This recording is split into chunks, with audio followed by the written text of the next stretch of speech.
नवा नवा छत्तीसगढ़ी गाना सुने बर हमर जेपी स्टूडियो सीजी ला लाइक शेयर सब्सक्राइब जरूर करो।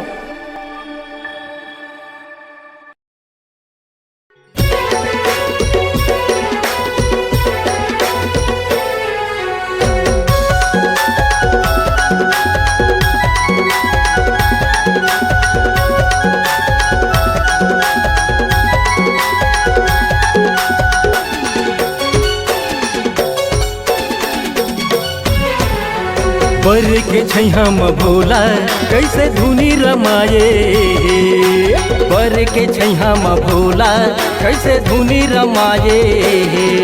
कैलाश में बैठे है भोला, कैलाश में बैठे है भोला कैसे धुनी रमाए। बर के छैया म भोला कैसे धुनी रमाए, बर के छैया म भोला कैसे धुनी रमाए।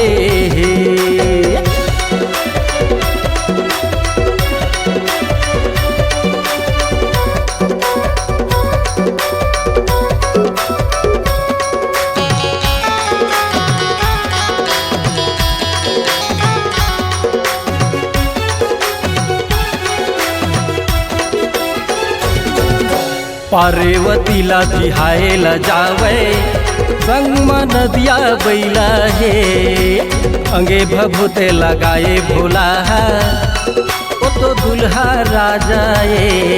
कैलाश में बैठे है भोला, कैलाश में बैठे है भोला कैसे धुनी रमाए। बर के छैया म भोला कैसे धुनी रमाए, बर के छैया म भोला कैसे धुनी रमाए।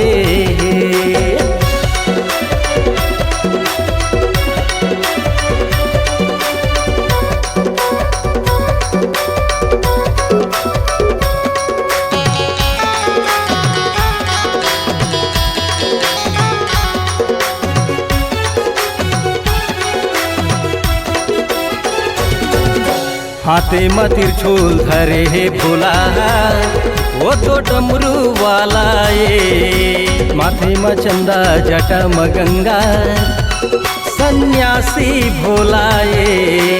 कैलाश में बैठे है भोला, कैलाश में बैठे है भोला कैसे धुनी रमाए।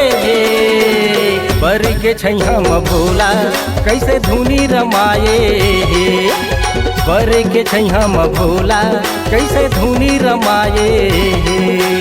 बर के छैया म भोला कैसे धुनी रमाए, बर के छैया म भोला कैसे धुनी रमाए। बर के छैया म भोला कैसे धुनी रमाए।